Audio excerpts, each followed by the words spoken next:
Debati publik për energjinë në Shqipëri duket shpesh herë i thjeshtuar, por edhe emocional. Ndaj për këtë flasim sot me ekspertin e energjisë, Eduard Elezaj, për të marrë një këndvështrim tjetër dhe për mënyrën se si flasim ne për këtë temë.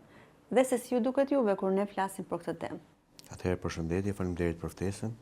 Është një intervistë interesante, domethënë unë kam një eksperiencë goxhat të madhe në sektorin e energjisë elektrike. Kam punuar dhe jam trajnuar për tregjet e energjisë elektrike. Kam qenë në tregun e PJM, që është tregu më i madh i Amerikës. Gjithashtu kam edhe një trajnim në Nord Pool, që është tregu më i avancuar dhe më liberal i sektorëve të energjisë elektrike në Europë. Thënë kjo mund të bëni krahasime midis mënyrës se si ne shohim energjinë në vendin tonë dhe mënyrën se si e shohim në tregjet të huaja. Mënyra se si funksionon në Ballkan është Ballkani është zona 7 e Europës, zona sinkron quhet zona 7, që do të thotë ne kemi linja që lidhemi me gjithë vendet e Ballkanit, linja 400-she, kemi 400-shin me Malin e Zi, 400-shin me Kosovën dhe linjën 400 kV me Greqinë. Kështu që ne jemi në sistem sinkron me këto vendet e Ballkanit dhe japim e marrim energji në çdo kohë. Gjithashtu prodhimi shqiptar i energjisë elektrike është një prodhim hidro, që do të thotë baza dhe bazamenti i prodhimit vendas në Shqipëri është kaskada e Drinit, 3 hidrocentrale të mëdha, Firza, Komani dhe Vaudes. Por gjithashtu kemi dhe prodhues tjerë, prodhues privat, me hidro kryesisht, ka dhe kohët e fundit janë përhapur shumë dhe investimet në energjinë diellore, me panela diellore, ku ka shumë investitorë të cilët janë në investim ose kanë mbaruar investimet dhe sapo kanë filluar prodhimet e energjisë elektrike. Kush është çështja në Shqipëri që duhet patjetër të ketë një rregullim të tregut të energjisë elektrike. Këtu kemi një treg të rregulluar për qytetarin shqiptar dhe për biznesin shqiptar, që do të thotë tregu i rregulluar. Është një tarifë e përcaktuar nga enti rregullatori i energjisë dhe shitet energjia tek ta me një tarifë të rregulluar nga operatori i sistemit shpërndarjes. Kurse tregu i parregulluar është tregu mes tregtarëve të ndryshëm të energjisë elektrike që blejnë dhe shkëmbejnë energji, shesin energji jashtë vendit, marrin nga vendi dhe shesin jashtë vendit, gjithashtu marrin nga jashtë dhe furnizojnë vendin në rastet e nevojave që ka Shqipëria. Ndaj duhet patjetër një sinkronizim shumë i mirë i këtij tregu drejt një liberalizimi të tij. Gjithashtu, operatori i sistemit të transmetimit, linjat e mëdha të transmetimit, janë në të gjithë vendet e Europës janë linja shtetërore dhe shtetet i menaxhojnë këto linja, që do të thotë paguhet një tarifë për transmetimet e energjisë elektrike.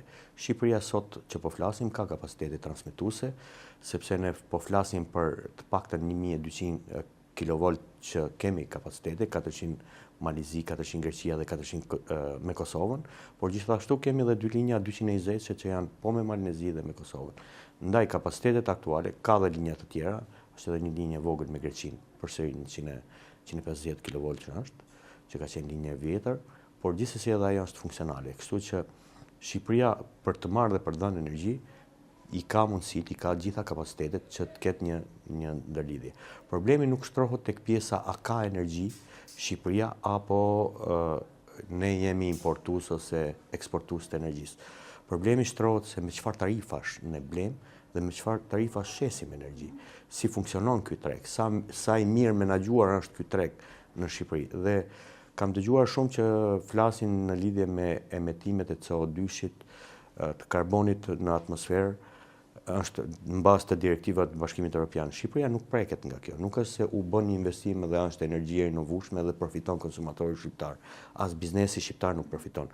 Kjo është në vazhdim e një direktive, sepse vendet e Bashkimit Evropian, të cilët kishin probleme me emetimin e CO2-shit në atmosferë, futën një direktivë e cila redukton këtë nëpërmjet politikave financiare dhe kjo, sepse kush redukton CO2-shin prodhon me prodhime të energjive të rinovueshme, përfitote nga një certifikat jeshile e cila thehej dhe këtë certifikat jeshile do ta pagunen këto konsumatorë të cilët emetojshin CO2 20% më shtrenjtë dhe përfitonin prodhues të energjisë elektrike, prodhues të rinovueshme. Kjo është termi. Thënë kjo, është i keq kuptuar termi energji e rinovueshme në vendin tonë?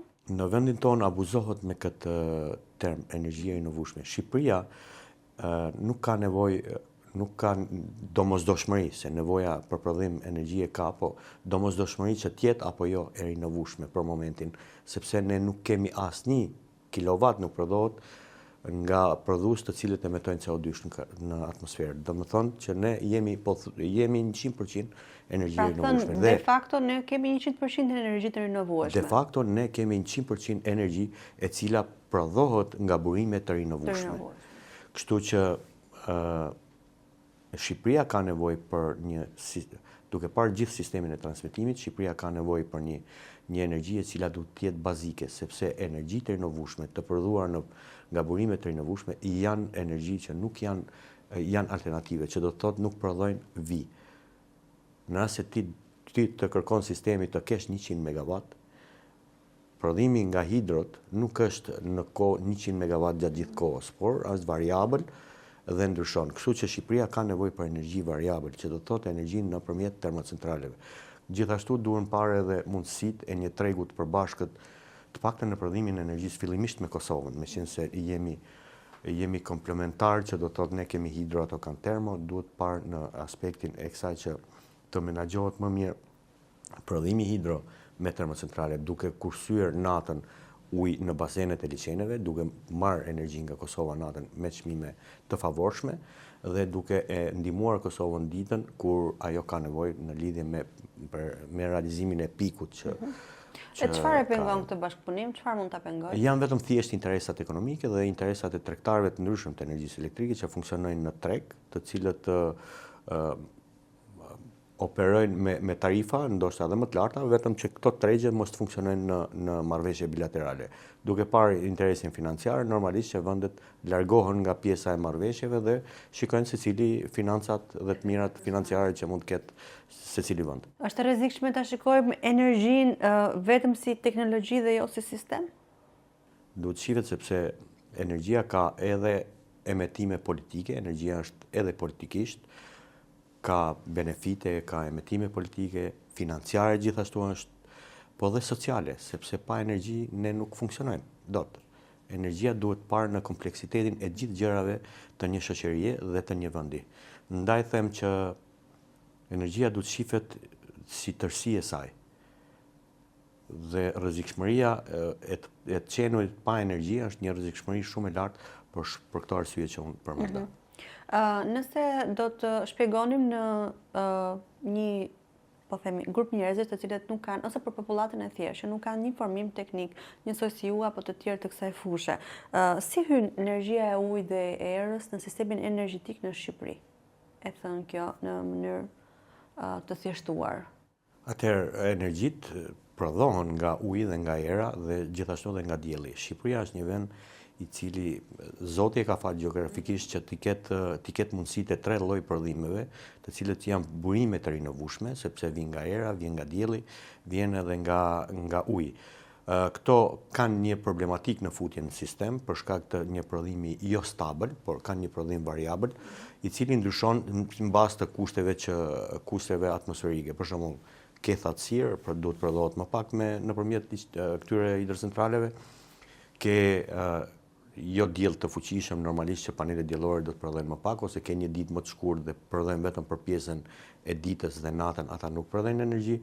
Kështu që është edhe prodhimi më problematik është prodhimi me erë. Prodhimi me erë sepse ne kemi një sistem të vogël të transmetimit dhe prodhimi me erë shkakton disbalanca goxha të ndaja. Është mbas të kushteve që kushteve atmosferike ose të asaj që forcës së erës e tjera tjera. Gjithsesi ka studime dhe kanë arritur që të ketë projekte të tilla, kanë aplikime në Ministrinë e Energjetikës në lidhje me marrjen e lejeve të ndërtimit të këtyre me erë, por gjithashtu kemi shumë investime të kohët e fundit, sidomos në panelat diellore. Më përpara në sektor janë favorizuar këto projekte të cilat nuk janë më shumë se sa 5 MW, duke ju dhënë një tarifë të miratuar nga enti rregullatori i energjisë. Tarifa është goxha stimuluese që të ketë investime të tilla, por tash me qenë se sasia e tyre është bërë shumë e madhe, domethënë kërkesat janë të shumta në ministri në lidhje me lejet për ndërtimin e këtyre parqeve eolike. Çmimet në treg për instalimin e këtyre kanë rënë, domethënë nëse më përpara një park eolik kushtonte diku te 650.000-700.000 euro për megawatt, tash kushton diku tek gjysma e kësaj tarife. Dhe interesi i investitorëve është sa më shumë të ndërtohet. Kjo ka një problem shumë të madh, duhet të shikohet tek pjesa e bujqësisë, sepse çanon bujqësinë, nuk duhet të jepen lejet në zona ku ka produktivitet bujqësor, siç është fusha e Myzeqes, siç janë, por duhet të jepet leje në këto ambientet ku janë krypore, që nuk ka produktivitet toka. Janë ato kriteret sipas asaj cilësisë së tokës. Thuhet se energjia e erës mund të jetë një zgjidhje domosdoshme, por në të njëjtën kohë nuk është edhe masivisht e pranishme, siç edhe ju e përmendët. Pse qëndron kjo lloj disbalanci? Sepse po ti referohesh tarifave që ka transmetimi, ka dhe tarifat të cilat janë goxha të shtrenjta për disbalancat e krijuara. Domethënë, kompania e transmetimit, nëse ti shkakton disbalanca, jep një program, unë do të prodhoj 10 mega, edhe ke disbalanca, prodhon 5 një orë dhe prodhon 15, në të dy kahjet ka gjop, ka dëm ai që prodhon. Ndaj, duhet me pas shumë kujdes në investimet të tilla dhe kanë kujdes inxhinierët dhe mundohen që ta stabilizojnë nëpërmjet baterive akumuluese. Në perëndim po flasim se Shqipëria akoma s'është fut në këto investime. Gjithashtu dhe për panelet parqet që janë dhënë për panelet diellore, nuk duhet që parqet të hipen pa pasur kushte teknike për mos shkaktimin e disbalancës. Imagjinoni një park 500 MW ose 300 MW sa që ju kanë dhënë lejë, të ikë në orën 7 të darkës kur bie dita, nuk prodhon më energji. Sistemi domethënë nga 1200 mega që kanë në totalin e vet, ti ikin 700 mega nga sistemi i bie gjithë dhe shkakton kolaps, shkakton jo vetëm Shqipërisë, po i shkakton gjithë vendeve të rajonit që ti ikin 700 mega. Ndaj bota ka një rregullore, kush investon në investime të tilla, duhet patjetër që të ketë bateri akumulator, të cilët 1% të sasisë të prodhimit ditor duhet të karikojnë bateritë dhe natën mbajnë një stabilitet në atë që quhet lëvrimi i energjisë në rrjet.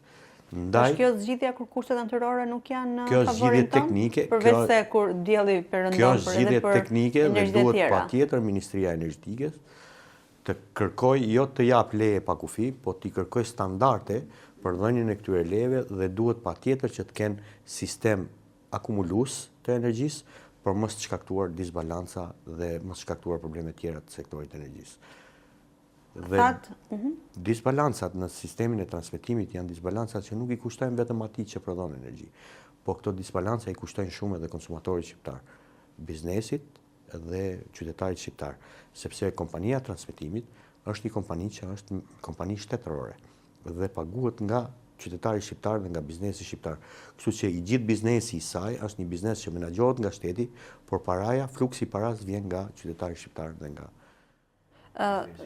nisur edhe nga çfarë thatë më sipër që ne mund të bashkëpunojmë me Kosovën, mbas edhe me vende të tjera. Pra mendoni që Shqipëria ka nevojë për një miks më të balancuar energjetik? Shqipëria ka shumë nevojë që të ketë një sistem termocentralesh, jo më shumë se sa 400 MW për momentin, të cilët duhet të prodhojnë energji band.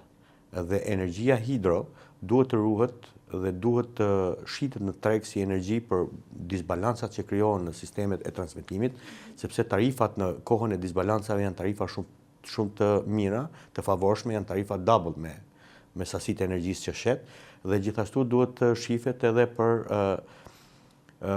për sistemin e shpërndarjes ose për realizimin e pikut. Për shembull, Kosova ka 800 mega që prodhon dhe në pik kërkon 1000 mega për 2 orë. Për 2 orë, sasia e 2 orëve, 200 mega shiten me double çmim në gjithë vendet e rajonit, nëse ato kanë pikë dhe nuk realizojnë dot pikun. Kështu që keshi duhet ketë një menaxhim dhe një menaxher i cili njeh sektorin e energjisë elektrike dhe ditë punoj në tregun, jo vetëm sektorin, jo vetëm teknik që të lidhet telat, po duhet të jetë dhe menaxher, duhet të ketë punuar për tregjet e energjisë dhe të ketë eksperiencë në tregjet e energjisë elektrike. Duket sikur është një treg që nuk flet kurrë dhe duhet të jesh gjithmonë. Ky po është patjetër një treg që nuk flet kurrë dhe është një treg shumë i bukur, po të referohesh tregut të liberalizuar është një treg i cili është dhe sekondar, që do të thotë kontratat mund të lidhen me qintat e sekondit dhe pagesat bëhen të paktën të menjëhershme, pas 10 minutash kalojnë gjitha pagesat. Po duke qenë se nevoja për energji elektrike është e menjëhershme, ka një ritëm shumë të mirë. Është bërë bursa shqiptare, por që kjo bursë funksionon për Kosovën dhe për Shqipërinë, por kjo bursë është një bursë e cila nuk e ka të parametrin e dur të bursave ndërkombëtare, sepse kjo bursë është të paktën është shumë e menaxhueshme nga kompanitë e mëdha siç janë kompanitë shtetërore, të cilat në momentet që kanë nevoja, bursa është jo stabil dhe nuk ka të pavarësinë e vet nga kompanitë kaq të mëdha, sepse tregu në Shqipëri është pothuajse shtetëror, 80% e ka shteti dhe pjesa tjetër është pjesë private. Nëse ka një dominancë 80%, normalisht që bursa është jo shumë funksionale dhe e pabesueshme në kuptimin e tarifave flasim.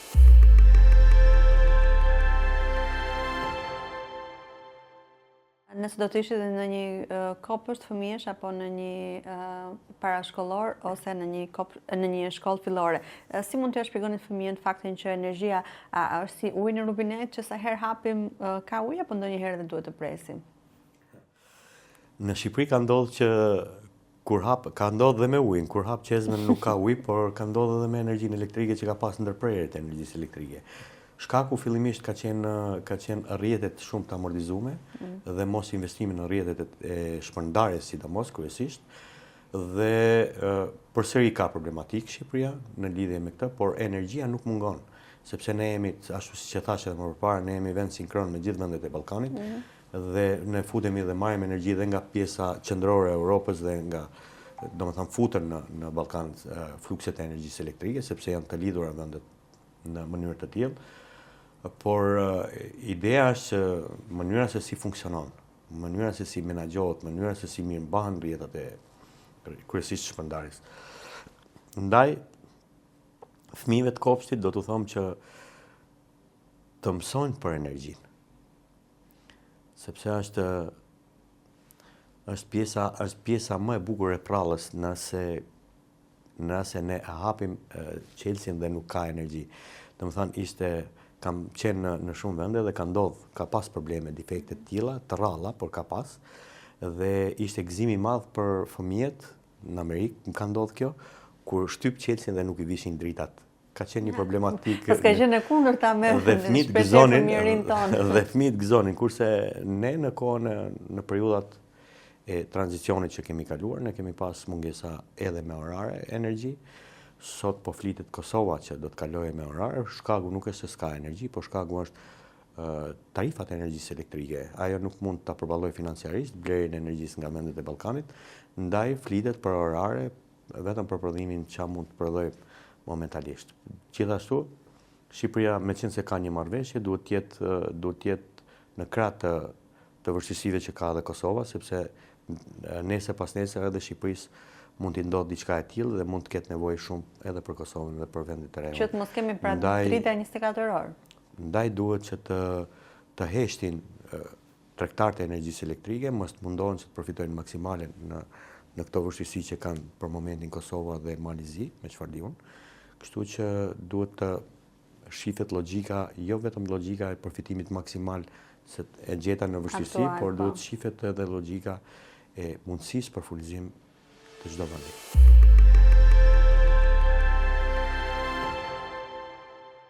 Nëse një shkollë përdor shumë energji pa nevojë, çfarë pasojash mund të ketë kjo më vonë, si mund t'i kultivojmë fëmijëve idenë e kursimit dhe mos shpërdorimit? Atëherë, e para pikë parë një duhet shifet i gjithë procesi i ndriçimit dhe i konsumit të energjisë nga se vjen tek shkolla.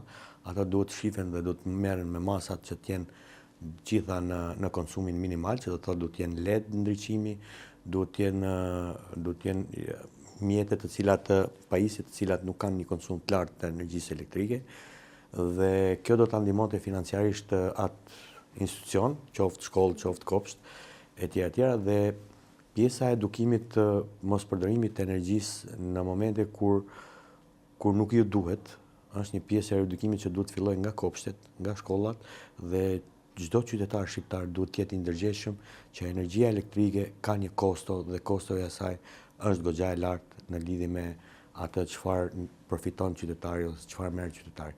Nëse ti e abuzon me të, atëherë dihet që po abuzon jo vetëm me energjinë elektrike, po abuzon me një sektor të tërë, sektorin financiar dhe sektorin energjetik.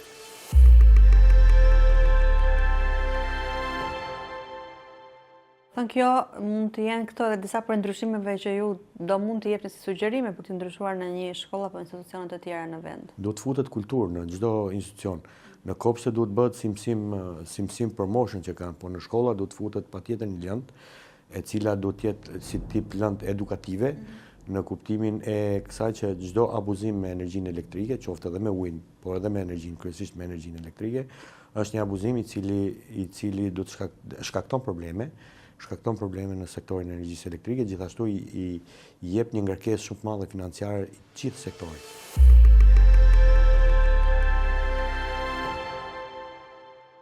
Sipas jush, zoti Elezaj, ne duhet të prodhojmë më shumë energji apo duhet të përdorim më me mend, më me efikasitet këtë që aktualisht prodhojmë?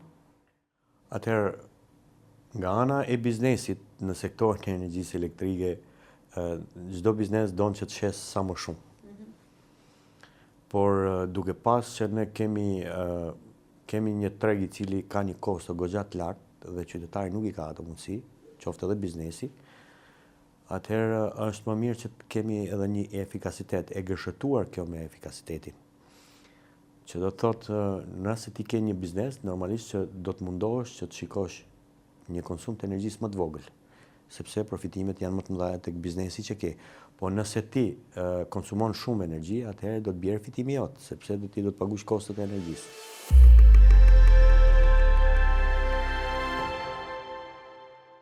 E parë në këndvështrimin e kompanive të energjetikës, në rast se i ulet shitja e energjisë, normalisht që i ka ra fitimi i biznesit. Këtu duhet gjendet një mesme e artë, sepse jo vetëm Shqipëria, po gjithë vendet e Ballkanit, duke qenë në prodhimet e energjisë të limituara, është më mirë që të kemi një shtesë në investime të tilla dhe të shtohet prodhimi i energjisë elektrike, sesa të shikojmë procesin e asaj të kursimit të energjisë. Energjia le të konsumohet. Duke shtuar fuqinë prodhuese, do të bindë dhe çmimet. Sa më shumë mall të ketë në treg, normalisht që çmimet do të fillojë konkurenca dhe çmimet ulen vetë. Kjo është logjika e tregut. Dhe unë jam për këtë parimin më shumë investitor, më shumë prodhim, më shumë futje e energjisë në treg dhe leja tregut dhe do të ketë edhe një harmonizim të procesit. Leja tregut që të ketë një reduktim të çmimeve. Faleminderit zoti Elezaj për gjithë informacionet, por edhe këshillat që na dha përgjatë kësaj interviste. Faleminderit juve.